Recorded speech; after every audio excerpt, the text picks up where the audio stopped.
ова издание на Newsflash ке гледате. Бајден денес во Порто Рико. САД ке помогна со $60 милиони потребни да се санираат штетите што ги направи ураганот Фиона на 18 септември.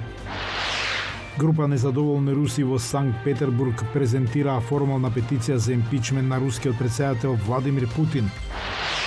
Инфлацијата го достигна највисокото ниво во последните 40 години во САД, како најголемиот град во САД Њујорк се справува со кризата. Останете со нас, почнуваме веднаш. Поздрав од Вашингтон, ова е Newsflash на гласот на Америка на македонски јазик. Јас сум Јованчо Наумовски. Американскиот претседател Џо Бајден и првата дама денес патуваат во Порто Рико откако ураганот Фиона предизвика голема материјална штета. Белата куќа соопшти дека Бајден ќе зборува за посветеноста на неговата администрација да им помогне на жителите на Порто Рико повторно да ја обноват инфраструктурата. Бајден треба да објави $60 милиони за финансирање за зајакнување на насипите и цидовите од поплави, како и создавање системи за предупредување од поплави во Порто Рико, изјави представник на Белата куќа. Предвидено е Бајден да се состане со семејствата и водачите на заедниците во училиштата и да им се заблагодари на локалните федерални власти вклучени во напорите за закрепнување. Гувернерот на Порто Рико рече дека неговата влада и тимот за одговор при итни случаи ќе имаат можност да го информираат Бајден за нивните операции. Ураганот Фиона го погоди Порто Рико на 18 септември и го прекина напојувањето со електрична енергија на целиот остров.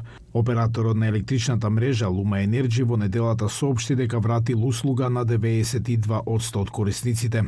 Порто Рико се уште не се опоравил целосно од ураганот Марија, бура од 5-та категорија што го погоди островот на истиот ден 2017 година пред речиси точно 5 години. Бајден во среда треба да отпатува и во Флорида, која исто така беше погодена од ураганот Иан минатата недела.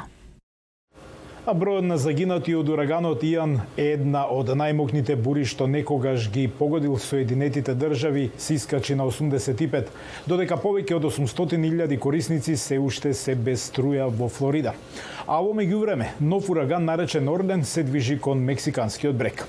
Од вестите во светот, официјални лица инсталирани од Русија во Украина изјавија дека украинската војска повторно освоила некои населби во Херсон.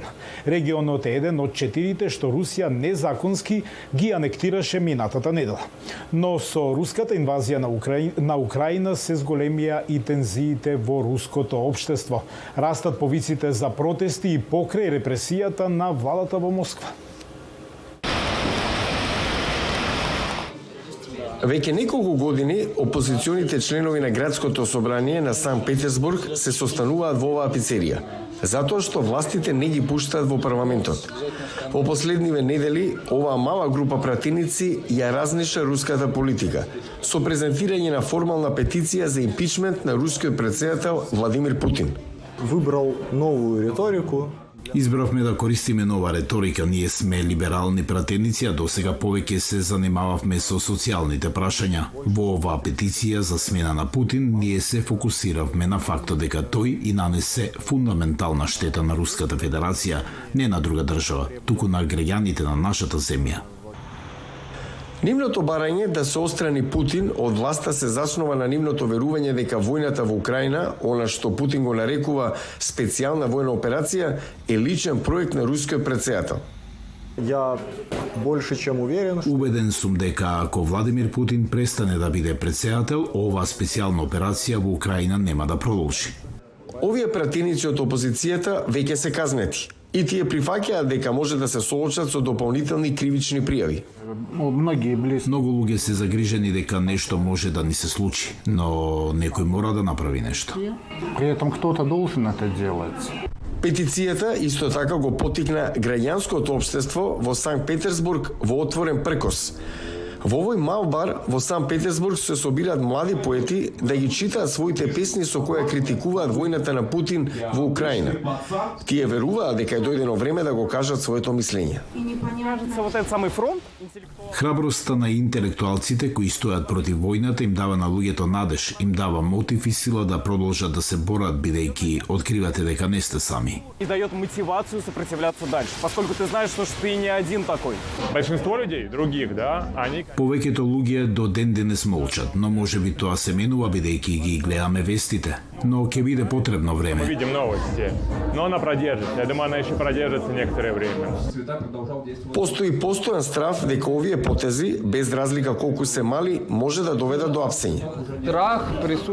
Стравот влијае на секого, тоа е нормална реакција. Само идиоти и лидерот на политичката опозиција Алексеј Навални не се плашат. Јас не сум Навални и не сум идиот. Да, се плашам. Идиот и не Алексей Навальный, я боюсь, да, я боюсь.